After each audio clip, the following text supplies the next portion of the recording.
world's greatest daredevil here. Anybody can jump a motorcycle. The trouble begins when you try to land it. You see, ladies and gentlemen, boys and girls, I did everything by the seat of my pants. That's why I got hurt so much. But I'm still here, ready to give you the best in sports. Because bones heal, pain is temporary. Chicks dig scars, glory is forever. Like my man, Scott Dixen. Although Joseph Newgarden won the battle Sunday, Dixen won the war. Newgarden won a wild NTT IndyCar Series season finale in the Firestone Grand Prix of St. Petersburg and a head-to-head showdown with Dixen for the series championship. Still wasn't, good enough to stop Mr. Born Racer. Dixen finished third to seal his 6th IndyCar Championship by just 16 points over the defending champ Newgarden. We caught up with the two to talk about the thriller. We just had a smooth day. That's all we had to do. Obviously, I think the hardest thing about today was just the restarts. The pace car speed was pretty slow, so it was hard to build temperature. And that was the only thing I was really worried about, was just being, getting collected or making a small mistake. It's tough. It's tough to get to this point and to look at the year and some of the things that we've come back from and certainly how close we got to and then to fall short. But, at the end of the day, we did. We fell short.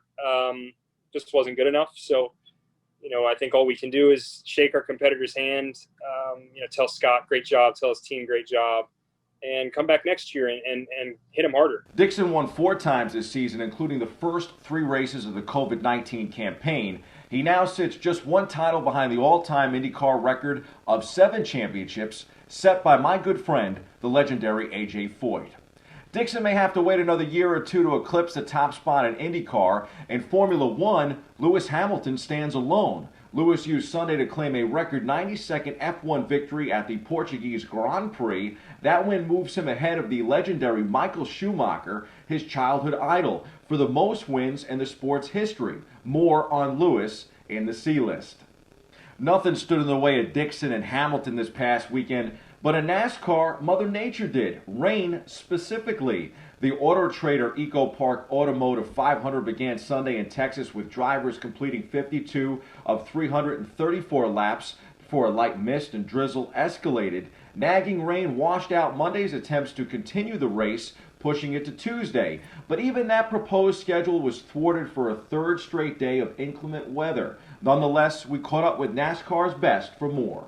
We were that close to having a shot at winning earlier this year.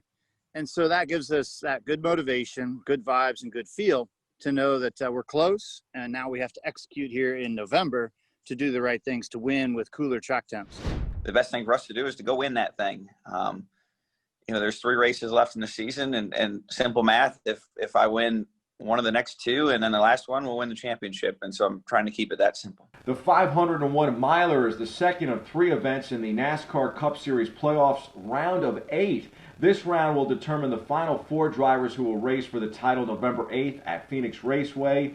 The championship 4 field will be set after the round of 8 finale scheduled Sunday at Martinsville Speedway. Only Joey Logano has clinched a championship 4 berth thanks to his victory in the round opener October 18th at Kansas Speedway.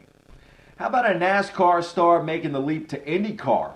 All-time great Jimmy Johnson will be driving a new car next year that'll be sponsored by a used car retailer. Carvana signs on to back the 7-time NASCAR Cup Series champs move to IndyCar in 2021. Here's more. We're excited to get things started. I'll be at Barber at the test session next Monday, and then again at Laguna Seca on the 10th. So between the at track and then also being in the shop and trying to learn anything and everything I can, being here at the track, I'm just personally on a journey trying to learn as much as I can in a short period of time. All right. Enough of this 4-wheel stuff. Help me, Tom Cruise. I know I can always count on Tom Cruise. That's what Ricky Bobby told me right here on Open one Halloween. Cruise continues to show his riding chops on screen, performing yet another motorcycle stunt for his upcoming blockbuster, Mission Impossible 7.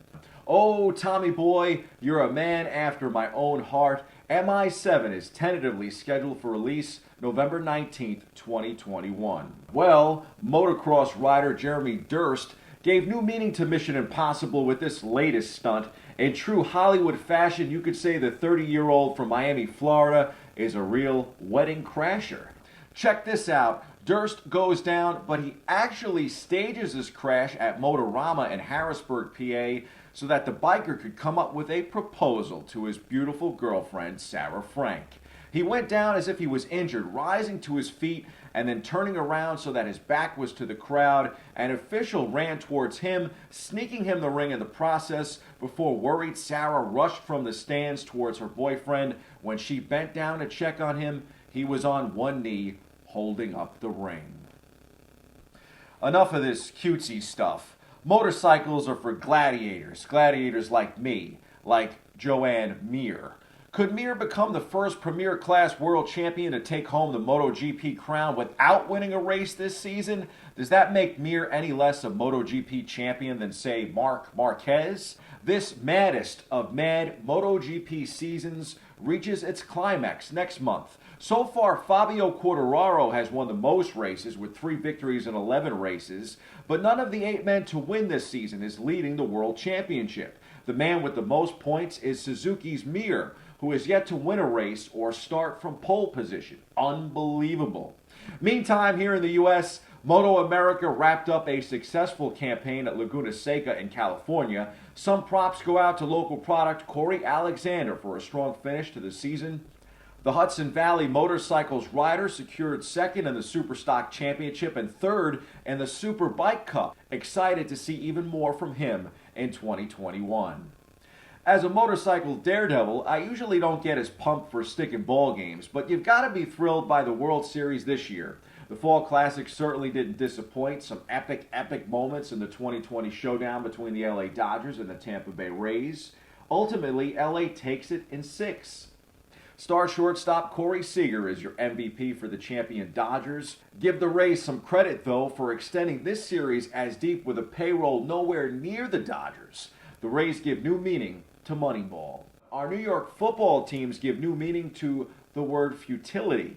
We go inside the locker room for the latest on the woeful Giants and Jets. We expect this to be a tough game, a physical game, a 60-minute game. That's exactly what we got. I thought our players played hard. Though we showed a lot of flashes throughout the game of ways we want to play the game, and there's some things we did that held us back. Obviously, we got to execute a little bit better. Hopefully put some more points up on the board. But, yeah, I felt like besides the, late second quarter turnover that I had, I felt like I played pretty well in that first half. Gangrene faces the defending champion Chiefs Sunday in Kansas City. The Giants draw the ageless Tom Brady and the high-powered Tampa Bay Buccaneers on Monday Night Football. I know a thing or two about injuries, but I can't say I've ever had what happened to Dallas Cowboys defensive coordinator Mike Nolan. Nolan was forced to halt his press conference after rubbing his eye. Now, why do you ask about that? Because Nolan had hot sauce on his fingers. Tabasco sauce accomplishes what the Cowboys defense couldn't. As bad as the NFC East is this year, the Cowboys defense may be the worst in the division. Let that all be a lesson to all of you.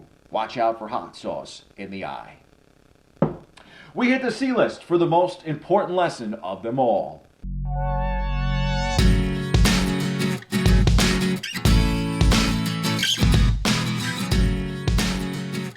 America, Election Day is next week.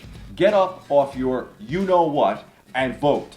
Like 26th President Teddy Roosevelt would say, it is better to take a chance in life, to win a victory or suffer defeat, even though scarred by failure, than to live in the shadow of life as some do, never knowing a victory or defeat, because they have not the guts to try either.